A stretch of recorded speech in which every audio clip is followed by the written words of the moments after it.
안녕하세요. 평일의 목소리 헨리입니다. 우리는 안 좋은 일을 겪으면 이런 말을 하곤 합니다. 액땜했다. 저도 최근에 액땜을 했는데요. 지난 주말에 있었던 일입니다. 평일에 올릴 콘텐츠를 만들어야 하기도 하고 책도 읽어야 하기도 했는데 그때 도저히 집에서는 집중이 되지 않던 상황이었습니다. 집에서 집중이 되지 않을 때 제가 찾는 곳은 언제나 카페입니다. 누군가는 사람들 많은 카페에서 집중이 되냐? 라고 물을 수도 있겠지만 저는 매우 집중이 잘 되는데요. 책도 읽고 작업도 하기 위해서 제 가방에 노트북도 넣고 책도 넣었습니다. 그리고 수분 섭취를 위해서 물을 담은 텀블러도 함께 넣었죠. 그렇게 차를 운전해서 근처 카페로 갔습니다. 제가 자주 가는 카페에는 지하가 굉장히 넓고 아늑해서 작업을 할 때에는 그곳으로 가게 되는데요.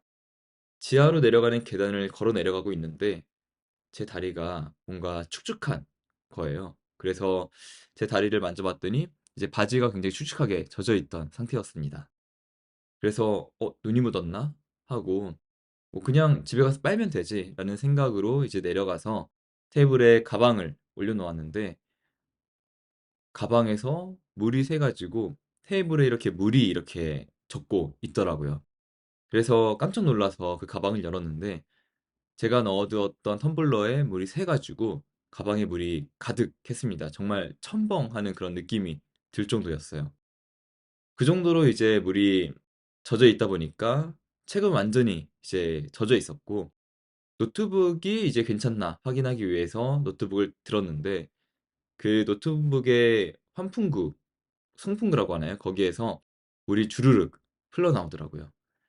그래서 그날 바로 AS 센터를 갔지만 결국에 수리비가 이제 새로운 노트북을 사는 것보다 훨씬 비싸게 나와서 예상치 못하게 이제 새로운 노트북을 사느라 큰 지출을 하게 되었습니다.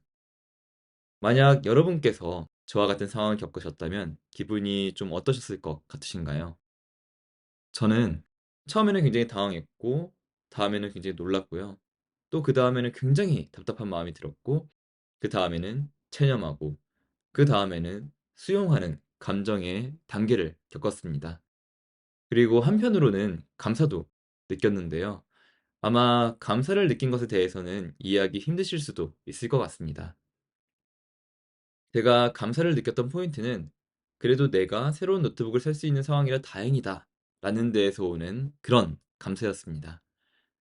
아마 제 경제적 상황이 새로운 노트북을 사기에 어려웠던 상황이었다면 정말로 이제 좌절밖에는 할 수 없었을 테니까요.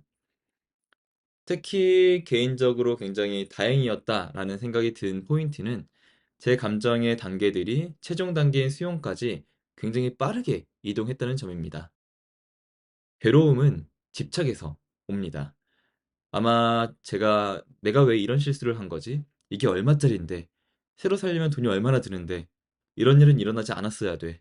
이런 일이 대체 왜 일어난 거야?' 하면서 이미 지나가 버린 일에 대해서 집착을 했다면 저는 꽤 오랜 기간 괴로움을 경험하고 있었을 겁니다. 이는 좋지 않죠. 어차피 노트북은 망가져 버렸으니까요. 망가지지 않았어야 한다는 저의 바람에 집착해봤자 망가진 현실은 바뀌지 않고 제 마음만 괴로울 뿐일 겁니다. 그래서 저는 그 상황을 수용하고 오히려 좋아 라는 마인드로 관점을 바꾸고자 노력을 했습니다. 어떤 상황에서든 긍정적인 면은 있다 라는 믿음 아래에서요. 실제로 저는 그 상황 속에서 긍정적인 점을 발견할 수 있었는데요. 새 노트북을 구매할 수 있는 경제력을 충분히 갖추고 있었다는 점, 노트북을 저렴하게 살 수 있게 도와줄 수 있는 친구가 있었다는 점, 훨씬 좋은 성능의 노트북을 새로 갖게 되었다는 점, 나의 정서 조절 능력이 과거보다 훨씬 발전됐다는 것을 확인할 수 있었다는 점 등 어떻게 보면 부정적인 사건 속에서도 긍정적인 점들을 이렇게나 많이 발견할 수 있었습니다. 우리가 괴로움을 경험하는 이유는 내가 바라는 무언가에 집착하기 때문입니다. 괴로움은 바람에서 온다고도 말할 수 있죠. 만약 우리가 그 바람이 이루어지지 않기를 바랐다면 오히려 시원함을 경험했을 겁니다. 제 사례로 예를 들자면 제가 만약 노트북을 바꾸고 싶었는데 여러 가지 이유로 바꾸지 못하고 있었다면 오히려 이번 사건처럼 노트북이 망가져 버린 것은 제게 정말 좋은 기쁨을 주는 사건이었을 겁니다. 이처럼 긍정적인 사건도 부정적인 사건도 없습니다. 그저 우리가 그것을 어떻게 해석하느냐에 달려있을 뿐이죠.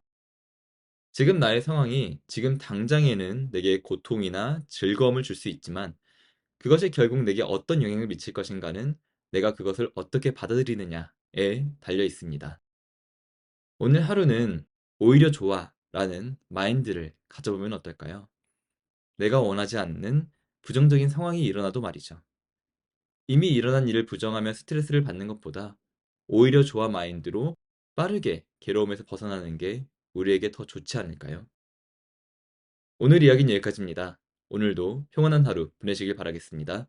감사합니다.